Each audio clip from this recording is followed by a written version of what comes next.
சற்று முன் முதலமைச்சர் விஜய் அவர்கள் வெளியிட்ட வெள்ளை அறிக்கை. இதன் காரணமா முதலில் கைது செய்யப்படும் மேயர் பிரியா மற்றும் உதயநிதி ஸ்டாலின், திமுகவை சேர்ந்த மிக முக்கியமான மாஜி அமைச்சர்கள், எம்எல்ஏக்கள் எல்லாரும் அடுத்தடுத்து அதிரடியா கைது செய்யப்பட வாய்ப்பு இருக்காம்.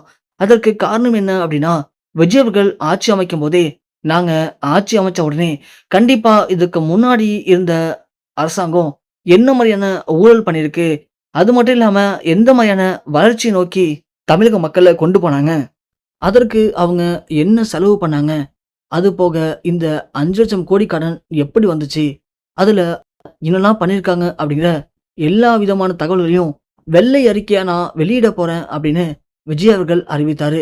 அதற்கு பல கட்ட தரப்பினர்கள் ஆதரவு தெரிவிச்சாங்க. இருந்தாலும் அரசியல் இருக்கக்கூடிய மிக முக்கியமான நபர்கள், எதிர்க்கட்சிகள் எல்லாருமே இதெல்லாம் சாத்தியமே அல்ல. ஸோ எப்போதுமே எந்த கட்சி ஆட்சிக்கு வந்தாலும் அதுக்கு முன்னாடி இருக்கக்கூடிய கட்சிக்கிட்ட ஒன்றிணைஞ்சிருவாங்க. வெளியே வேணா எளியும் புனியமா அடிச்சுக்கலாம்.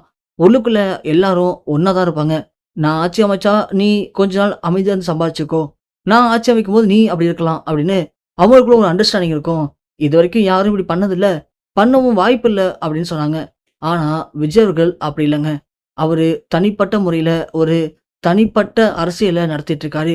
இதுவரைக்கும் தமிழகத்துல யாரும் இப்படி ஒரு அரசியல கண்டிப்பா பண்ணியிருக்க முடியாது. மக்களுடைய நலனுக்காக மட்டுமே ஆரம்பிக்கப்பட்ட கழகம் தான் தமிழக வெற்றி கழகம் அப்படிங்கிறதுல விஜய் அவர்கள் ரொம்ப தெளிவா இருக்காரு. அதனால தான் இந்த வெள்ளை அறிக்கைய நான் கண்டிப்பா வெளியிடுவேன் அப்படின்னு இந்த 5,00,000 கோடி கடன், அது போக சென்னைக்காக வாங்கப்பட்ட 4,000 கோடி கடன், இது மாதிரி இன்னும் என்ன மாதிரியான வளர்ச்சி நிதிக்காக இவங்க எத்தனை கோடி கடன் வாங்கினாங்க, அந்த பணத்தெல்லாம் என்ன பண்ணாங்க, அதற்காக தான் செலவு பண்ணாங்களா, இல்ல அதன் பேர் சொல்லி இவங்க வேற எதுவும் ஊழல் பண்ணியிருக்காங்களா, அப்படி ஊழல் பண்ணியிருந்தா அது யாரெல்லாம் பண்ணியிருக்க வாய்ப்பு இருக்கு, இப்படி பல கட்ட கோணத்துல தான் இந்த அறிக்கைய ரெடி பண்றதுக்காக விஜய் அவர்கள் தனிப்பட்ட முறையில ஒரு சிறப்பு டீமையே ரெடி பண்ணியிருந்தாங்க. அந்த டீமும் இதற்காக ரொம்ப கஷ்டப்பட்டு போன 5 வருடத்துல திமுக என்னெல்லாம் பண்ணியிருக்காங்க, அதற்கு எவ்வளவு செலவாயிருக்கும், ஆனா அவங்க காட்டியிருக்க கணக்கு என்ன, இப்படி எல்லா விதத்திலையும் அவங்க அலசி ஆராய்ஞ்சி ஒரு முக்கியமான அறிக்கைய கொண்டு வந்திருக்காங்க. அந்த அறிக்கைய முதல்ல பார்த்ததுமே விஜய் அவர்களுக்கு பயங்கர ஒரு பேரதிர்ச்சி ஏற்பட்டிருக்கு.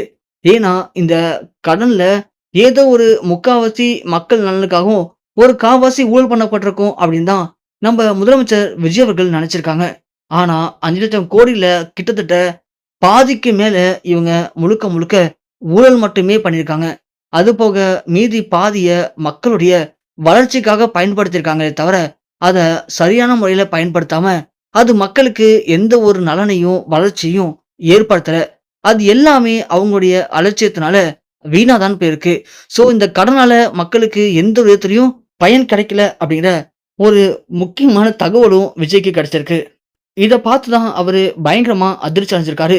இப்படி என்னோட பணத்தை மக்களுக்காக செலவு பண்றேன்னு சொல்லி மக்களையே ஏமாத்தி மக்களை இந்த அளவுக்கு கஷ்டப்படுத்தினவர்களை சும்மா விட மாட்டேன். அவங்க அனைவரையுமே உடனடியாக கைது பண்ணியே தீரணும் அப்படின்னு விஜய் அவர்கள் வெளியிட்டிருக்க அந்த அறிக்கையினால இப்போ திமுக இருக்கிற யாராவது கைது செய்யப்பட போறாங்க அப்படின்னு எல்லாருமே உச்சக்கட்ட பயத்துல மூழ்கி போயிருக்காங்க.